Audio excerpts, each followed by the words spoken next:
Hi, everyone. My name's Heath Priston. I am a manager of business intelligence at Toronto Shelter and Support Services. Some of you who've been around for a while will know that we used to go by Shelter Support and Housing Administration.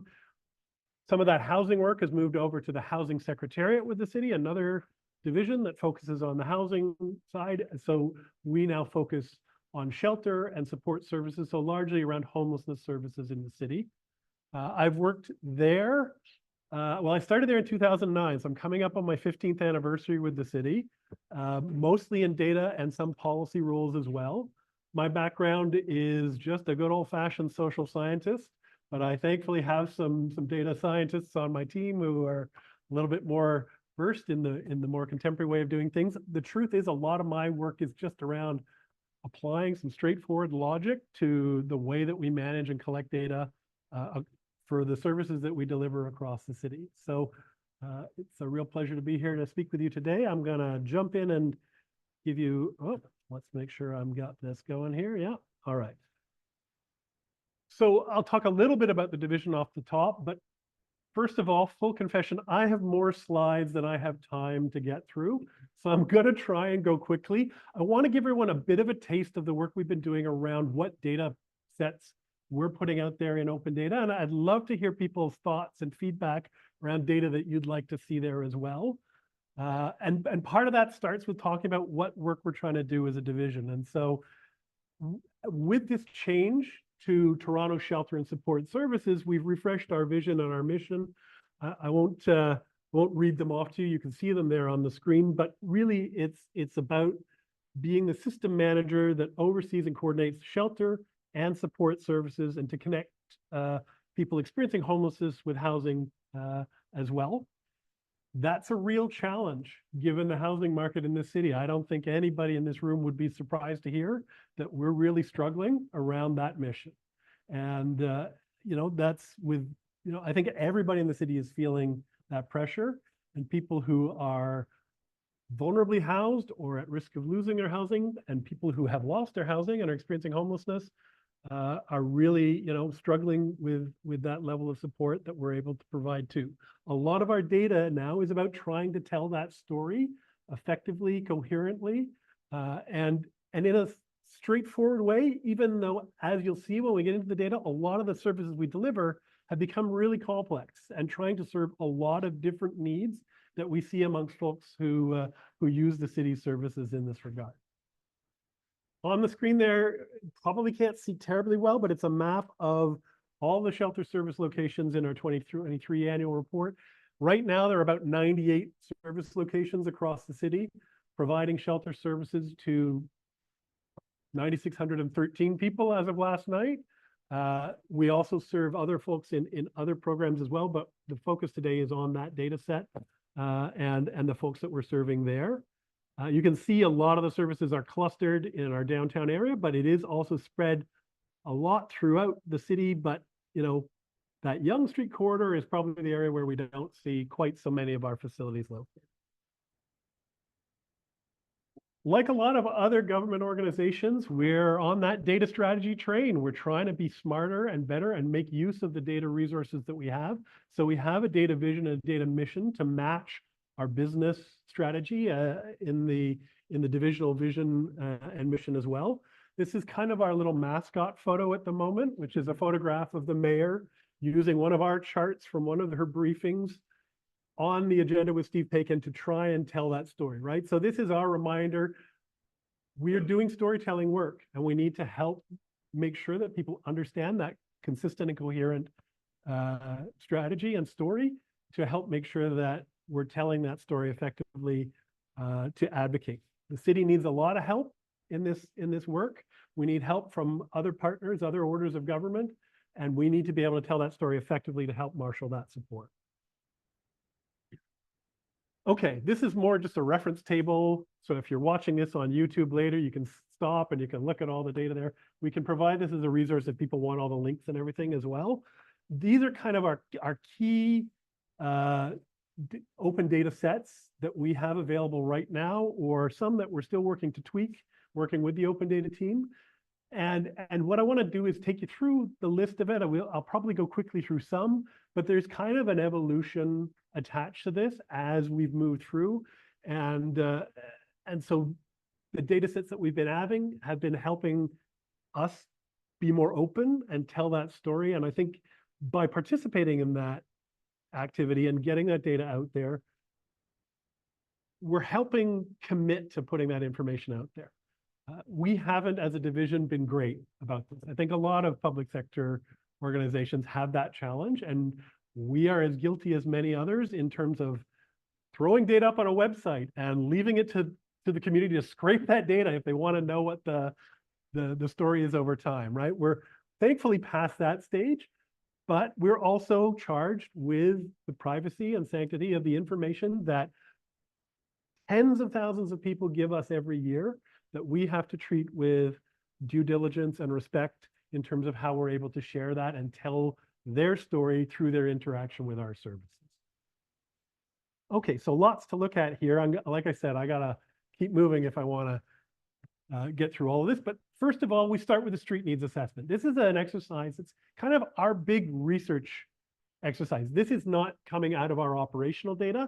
This is an activity that we do every few years that's mandated in a lot of communities to do as well, to go out and do research around who is experiencing homelessness that night in Toronto. Not just the folks we know are in our shelters, not just the folks we know we're working with who may be outdoors or in encampments, but everybody that we can find throughout the city, and we seek to understand their needs and their service needs. And then that data is available as an open data file. The last three street needs assessments are available as files that you can access on the open data web portal, and accompanying reports are also available on the city website. A lot of the rest of this is more operational data, and this is one that some of you will be more familiar with, and this is really kind of the start of our conversation about how we've had to shift, and using open data helped us support that shift. Used to be, we would post these numbers. There's a little snippet on the lower left here, but I'm gonna show you a little bit more of what that looks like on the website, where, you know, in the sake of providing public oversight of how many people we're serving and what that shelter system looks like, we are posting that to the website every day. We don't do it on the weekends now. We catch up on Mondays, Tuesdays. My staff hate me because they got to post 4 days worth of data, but we still do that manual process. The good news is it's also available, regularly updated automatically every morning for open data as well, and it's there and available to use. Now, I'm going to talk a little bit more about this one than I do about some of the others, because this is one I think where we do see some friction with open data users who really want to lean into the use of that data and really use that to help improve access, right? Back before the pandemic, we had Ample Labs who were really keen, did a lot of great work in that space, were really frustrated with us because we didn't have reference or referral quality data available. This data set really is refreshed once a day, and it's based on a 4 a.m. snapshot of the shelter system. It's meant to be after everything's settled down and people are settled in their beds, what's left? And so the challenge around how to refer that, and Arjun, I think, shout out to you. I think I see you there on the crowd, is also working through with how to use that data, and, you know, has had to put up some disclaimers around this is useful information to have, but really it's such a complicated service system. You need to reach out to central intake, who have so much more information than we can readily provide in that format about the very specific needs that clients will have to be able to make effective referrals. But the truth is, central intake is swamped with calls. We're going to look at some of the call numbers. We make that an open data set now to show just how challenging the situation is and how many people we have to say, sorry, no, we don't have space that meets your needs. So that has been a game changer, because it used to be people would look at this, and this was the story about what's going on in the shelter system. And people would look at this and they'd say, hey, look, there's 22 beds available in the single sector. There's still space in the shelter system. We're talking about 3,800 beds right? We all know 22 is a rounding error. And when you think about how that data is created, it's staff in a shelter who are dealing with everything that comes with working in those spaces and attending to the needs of people they're serving. And whether or not they flick that bed on or off in time for the 4 a.m. cutoff and that they've done their bed checks to make sure the data is 100% accurate is not their first priority. We know this, and we know that we have to do extra work in terms of those referral pieces. So this gives us a useful metric to say, hey, 99.4% of single sector beds that were available last night were occupied. Once upon a time, there was a council directive that said we should aim for 90% occupancy, right? So 99.4% means 100%. But getting that message across was really, really challenging. And if you drill into this even further, you'll see of those 22 beds that were available to single or couples last night, 16 of them were in a transitional program, which you can only access if you're being referred from an existing emergency program. So those are spaces that are not available to walk in or even to central intake to make that referral. So really challenging situation there around telling that story when people still see that 22 number and think, but there's space. There's still space to put people in. So surely things are going okay. Before I move to that story of the call numbers, because that's kind of where we were able to shift the dialogue there, you know, what the file does on the open data side that we've been able to add to is give you much more context around the different types of programs to separate out refugee-specific programs. You've probably heard a lot of talk about refugees in shelters if you're paying attention to the media. Certainly, summer of 2023, we saw a whole lot of news around that because we saw a real spike in demand. But this lets you know what's happening in terms of those refugee-specific programs, which of those are permanent or base shelter system, which of them are temporary, which of them are winter programs that are still running because we just can't bring ourselves to shut those programs down because those are spaces that are still needed. So that gives you the ability to really investigate and understand the structure of the shelter system. And certainly one of the research teams that's really using that closely right now is the MAP Center for Health at St. Mike's, who are using that to understand the dynamics of homelessness and link that to pressures on the healthcare system.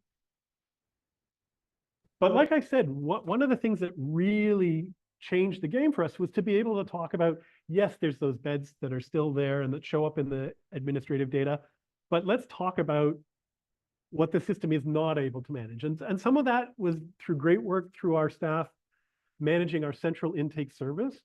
Part of that was a shift during the pandemic where we had to change how people could access spaces. So it had to move to those remote phone call based approaches, whereas there was more opportunity to have kind of walk-in holding spaces.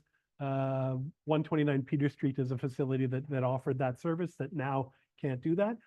But what these changes meant is that we could now track what's happening with those calls that people are making and how's that working out? How many referrals are they able to make on a daily basis? And how many people are they not able to refer into shelter? And that is a very different story and tells a very different picture. This is what the 4 charts we use to tell the story on the city website look like. Some of them pull from this central intake calls data file, and some of it comes from the other file that I talked about occupancy levels in the system, because we wanted to say, yes, let's acknowledge that right now referrals are not going really great. You can see this first chart, right? Early 2023, central intake was able to refer 70 people a night into shelter. Now we're down below 10. We're around 5 or 6 a night. In July and August is looking to be about the same. Think about that, a 10,000 bed shelter system that's only able to refer 5 people in a night. That's how challenging the situation is. And that means, inversely, of course, if we're not able to make those referrals, on an average night, 225 people are not being connected to a shelter space, and that we don't have a safe indoor space to offer them. That's a critical thing for people to understand, that that's been an ongoing dynamic of the shelter system. We also see call volumes going up. Part of that challenge is if there's no space to offer, people have to call back and try later, which ups the call volumes, which makes it difficult to get through, which we also know impacts the quality of the data, because at a certain point, people go, okay, I'm not getting through. They're not able to give me what I need. Why bother calling? And so we also are looking to try and understand that drop off in terms of that. And we're also doing analysis to look at who's calling for the first time and what's the pathway versus people who maybe are continuously calling back. And then the last piece is to put that in the context of the shelter system and how many people it's serving as well. Because this is a scary enough story as it is, but on top of that, we've been significantly increasing the number of people we're serving nightly. We're up around 10,000 people in shelter systems proper, and we have about another 2,000 plus folks who are in family programs where they're waiting in Airbnbs or hotels, waiting for that space to open up in a shelter as well. So really that number is closer to 12,000. We're looking to be more open about that program as well and bring that into the data in the future as well. But it's a different kind of program. It doesn't have the supports you'd get in a shelter system. So part of that is that maturing the data and getting decision makers comfortable with sharing that information and being open about that. You'll see more talk about that coming into this year's budget season, because we know that a flatline budget, given all the tax challenges that we're facing as a city, is going to be a real challenge in this space.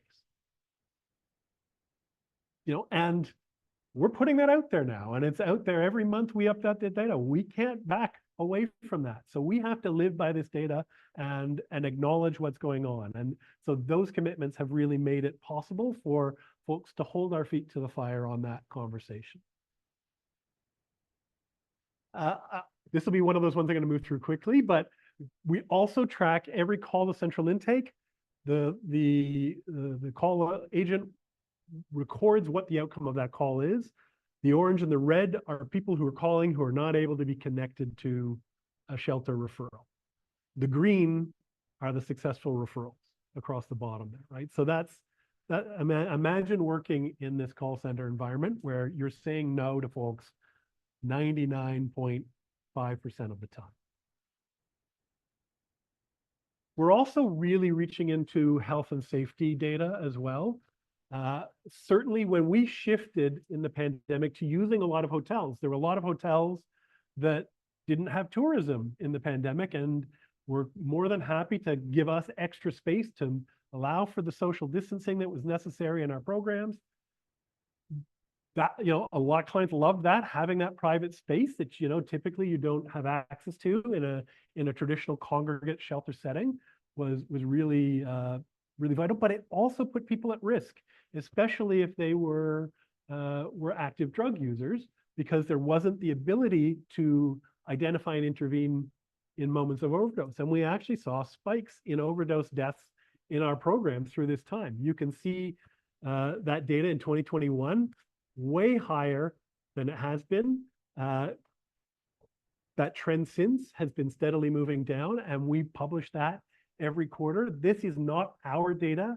This is data from the Coroner's Office of Ontario, and it's data from Toronto Paramedic Services. So it's validated from their data sources, and we work with them to identify our service locations so they can match those addresses and make that data available. We also do a lot of data about people who pass away in our programs as well, because the overdose piece really pushed that. But we've been doing that since 2007.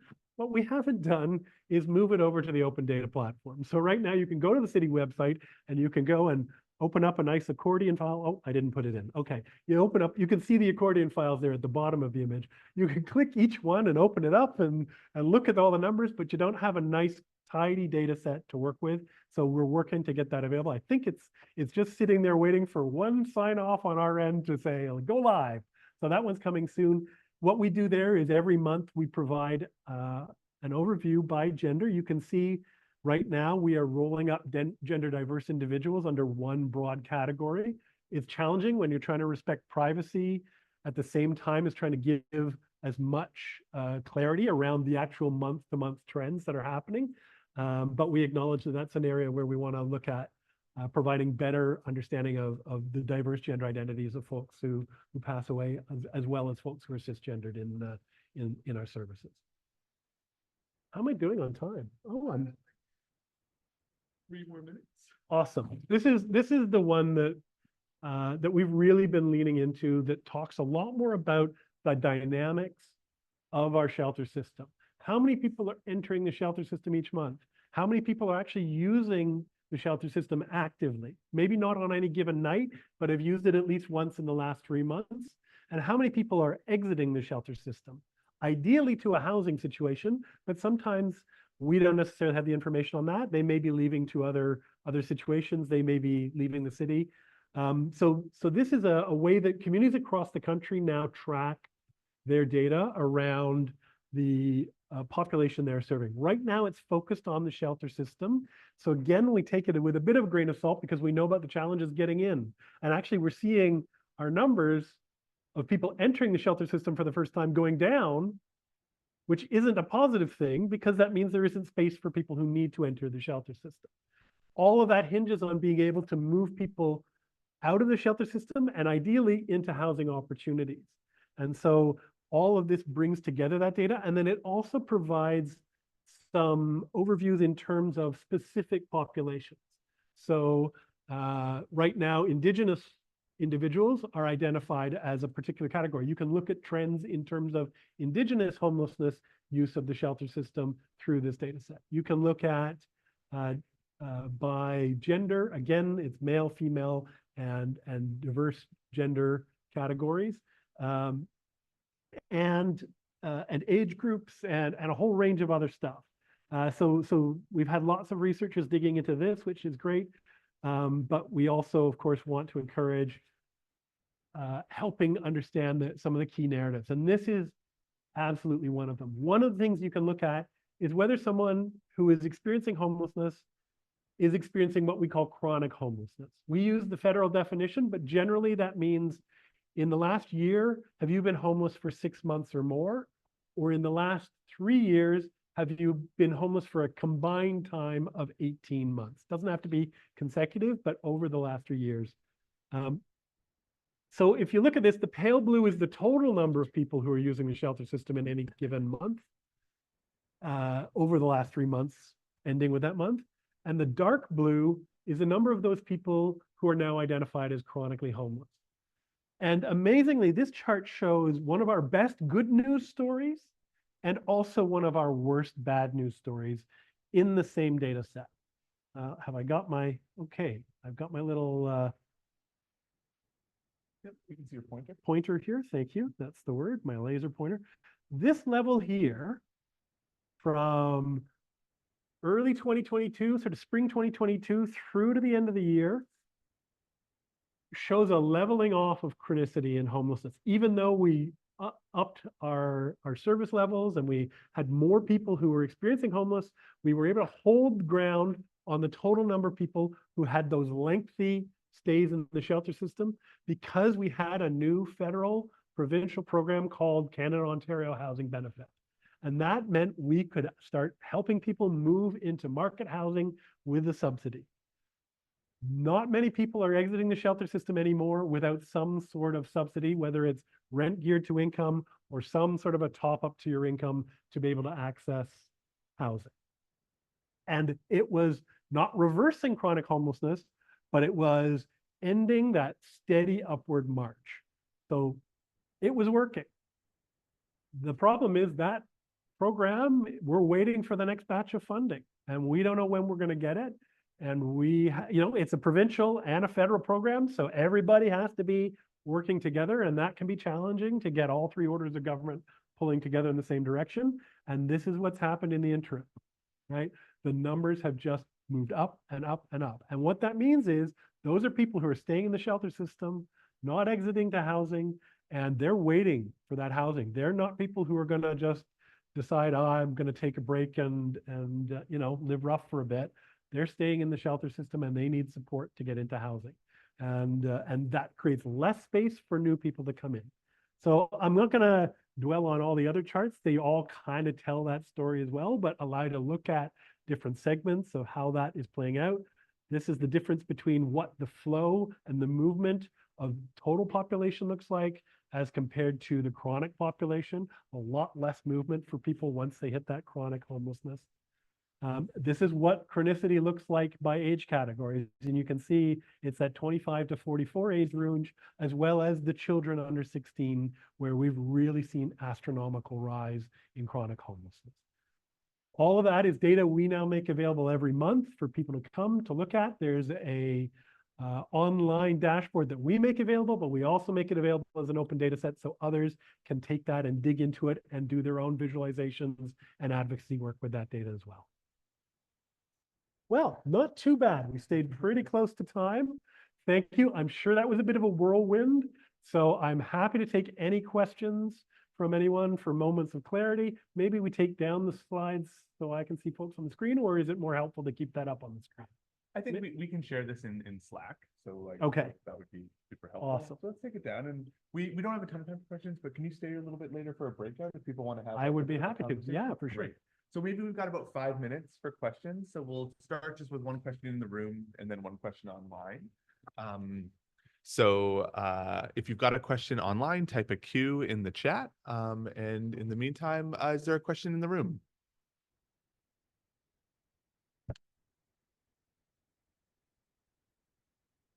Small correction for your chat note there, Luke. You said many of the data sets Heath is referring to. All of the data sets Heath is referring to are available. Hi, thank you for the talk. It was very informative. I got a small. I'm sorry, I can't quite hear you back here. I don't think the microphone is carrying the. Oh, sorry. Is it better? Okay. No. Anyway, small suggestions on the dashboard. Like maybe we can also put in the rejected number of people who can't be intaken into the system in the red zone, so you can get like a better picture at a glance. Just a suggestion. And a question about, like, there used to be like a scheme running with hospital rooms chipping in to help provide capacities for like homeless shelters. Is there like other possible commercial places that might help with like empty office buildings? Would that be helpful?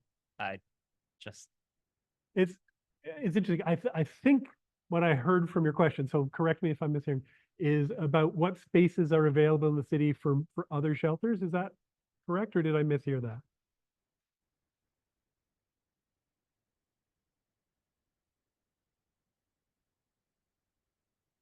Yes. So we absolutely do, and in fact, now what we do is the real estate management team within the city, who are the real estate experts, are involved in supporting that work as well. So they work with staff in our division who are charged with developing new shelters. And we do have a new shelter capital infrastructure plan that is largely around, we've got all these hotel programs that are holdovers from the COVID period. They're more expensive to deliver services in. And sometimes they're really big programs, right? We have one in the north end of the city that's got over 400 people in it. And, you know, it's a challenge for the community where it's located. That's not an ideal size. So we are working to identify shelter locations that are more in the 80 range to build those. And we have identified capital budget to help build those that will help us transition out of that challenge. So yes, there's active work around that. And then sometimes it's also which of them are suitable for a full-on shelter, which of them might be more suitable for an overnight drop-in or a respite center, which delivers a different level of services as well. But it's been a real help to have the real estate folks out there also looking at that and looking at, you know, what city real estate holdings, what other government real estate holdings may be suitable either for that or for housing development opportunities, because the truth is we'd really rather be putting people into housing than building more shelters. And the challenge is, how do you maintain a level of shelter services that is suitable to meet the need, but also make sure you've got your eye on the ball around continuing to develop housing for people that will need that level of support for successful housing situations as well. Awesome. And I think we have time for one more question. Timothy, I think you got in first online. Excellent. I buzzed in. Heath, that was great. It was a really good overview. Thank you very much. I have a bunch of questions, but kind of the one that's top of mind is there was a really good book came out last year by Tracy Kidder called Rough Sleepers. I don't know if you've come across it. If anybody hasn't read it, I'd really recommend it. But it talks a lot about the relationship between homelessness, health problems, and mental health problems. And it makes the point that without capturing data on those relationships, it's just transactional analysis, not root cause analysis. I don't know if you'd agree with that or not, but I guess I'm kind of curious to what extent we're moving toward more of that sort of root cause data gathering beyond just tracking occupancy and overdose mortality. And I'm not trivializing those at all, but I'm saying that, you know, you can track the front of the train or the back of the train. And I'm curious if that is an ongoing conversation that's happening right now around this sort of data intake. Yeah, thanks for the question. And absolutely, that is some work that we're doing.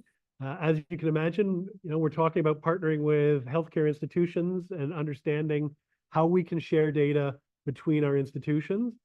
That's challenging because when you're talking about health data, there's a whole other act dedicated to people's privacy and how you have to protect that as government organizations.